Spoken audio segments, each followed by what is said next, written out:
चलो चलो जल्दी चलो। आ जाओ प्रेमियों, सत्संग का समय हो गया। सत्संग हमेशा आमने सामने रूबरू फेस टू फेस बैठ के सुनना चाहिए, क्योंकि सत्संग वचनों का असर प्रभाव सीधे तुम्हारे मन पे पड़ता, तब ये मन अपने गुनाहों को कबूल करता। मैंने कितना अच्छा किया, कितना बुरा किया, कितना पाप किया, कितना पुण्य किया, कितना सुख किया, कितना सुख किया। वैसे शैतान मन ये किसी से मानने वाला नहीं है। इसने बड़े बड़े ऋषि मुनियों को, योगियों को, महर्षियों को, ब्रह्मचारियों को धराशायी कर दिया। ऐसा शैतान मन हमारे सबसे मनुष्य मंदिर में रह रहा है।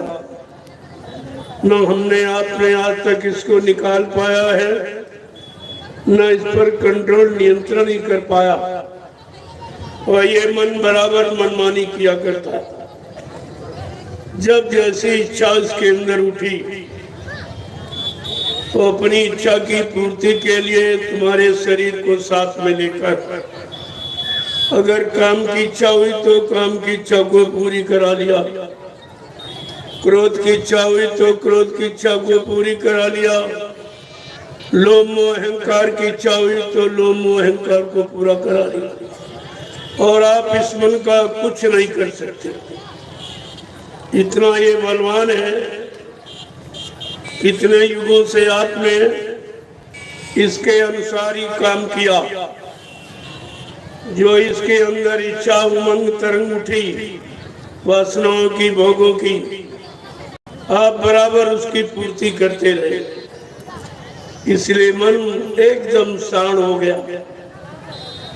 अब इंसान के बस की बात नहीं है कि इसको कंट्रोल नियंत्रण में कर। अब तो इस कलयुग में इंसान को समृद्ध सहयोग की आवश्यकता। जब सतयुग त्रेता द्वापर अच्छे युग थे, अच्छे खान पान, अच्छी उम्र, अच्छे मन की ताकत वाले, जब वो मन पर नियंत्रण कंट्रोल नहीं कर पाए तो हम सब कलयुग के गंदे कमजोर भोगी विलासी जीव कैसे कंट्रोल करेंगे। हमें आप सबको समृद्ध सहयोग की आवश्यकता है।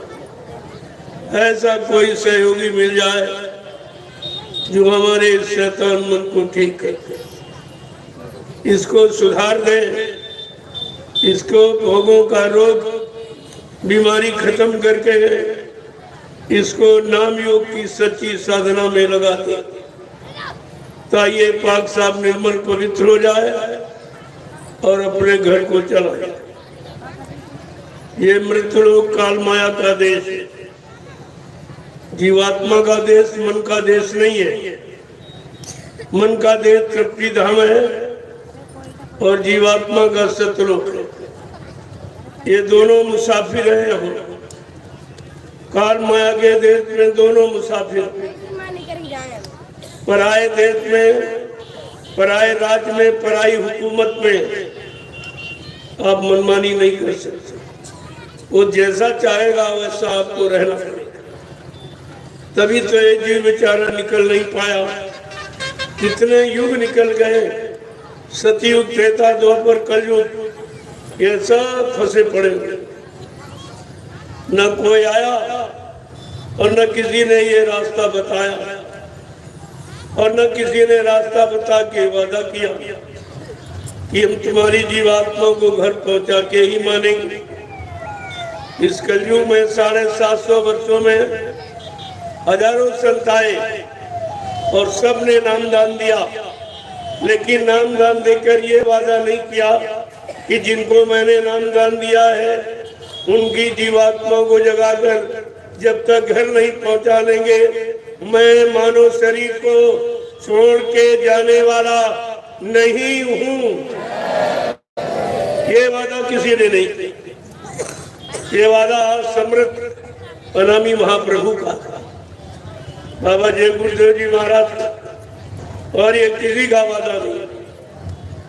ऐसे हमें आपको समर्थ मालिक मिले तो हमारी जीवात्मा का वादा कल्याण करने का वादा किया, लेकिन हम आप उनको न जान पाए, न मान पाए, न पहचान पाए, न अपना कोई काम करा पाए। ये जीव का कितना बड़ा दुर्भाग्य। इससे बड़ा और खराब समय क्या हो सकता, इससे बड़ी जीव की हानि क्या हो सकती। लेकिन अभी तक जीव इस पर कोई विचार नहीं, क्योंकि उसको अपनी हानि की पता ही नहीं।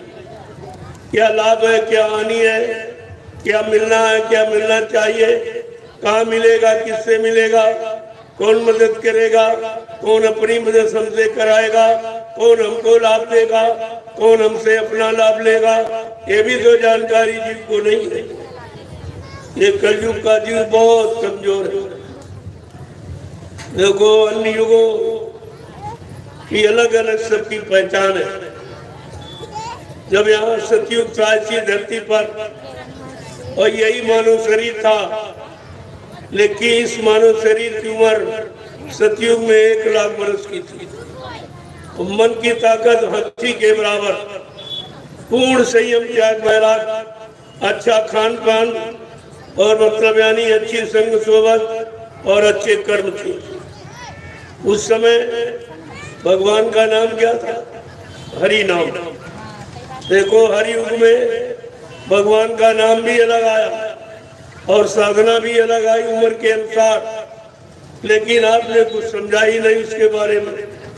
अगर रामचरितमानस को पढ़ लेते तो चारों युगों में भगवान के नाम की जानकारी और चारों युगों में क्या पूजा, क्या साधना है, ये सब जानकारी आपको मिल जाती तो आपका समय खराब नहीं होता। तो सतयुग में मानव शरीर कुमार 1 लाख वर्ष, यही शरीर, यही पंचभौतिक शरीर था जो 1 लाख वर्ष की उम्र थी। क्यों? उस समय इंसान भोगी नहीं थे, सब योगी। बड़े 7 शब्दों में लिखा है कि सतयुग योगी सब विज्ञानी और करी हरि ध्यान नेत्र भो प्राणी का सब योगी थे, सब प्रधान थे। जीवात्माएं आई, कोई भोग किया नहीं, कोई यहाँ का कर्म किया नहीं, कोई काल माया के सामान का प्रयोग किया नहीं, तो जीवात्मा आती थी चली जाती थी। लेकिन काल ने देखा कि हमारी तपस्या का तो कोई मतलब नहीं है। मैंने अखंड तपस्या सत्पुरुष की और उनसे वरदान मांगा जीवात्माओं के भंडार का, लेकिन फिर भी जीवात्मा अपनी इच्छा से आती है, जाती है, यहाँ रुकती नहीं है। तो उसने हम सब जीवात्माओं को रोकने के लिए कर्मों का विधान बना दिया, एक अच्छा एक बुरा, जिसे पाप पुण्य कहते हैं। 2 विधान बनाए, पाप एक पुण्य। कभी आपने अच्छा किया, कभी बुरा किया, कभी पाप किया, कभी पुण्य किया, कभी सुख किया, कभी अशुभ किया। इसी पाप पुण्य कर्मों की बेड़ी में हम आप करके खुद फंसे। आपको फंसा नहीं गया, आपने खुद ये किया और किए का फल आप भोगते रहते।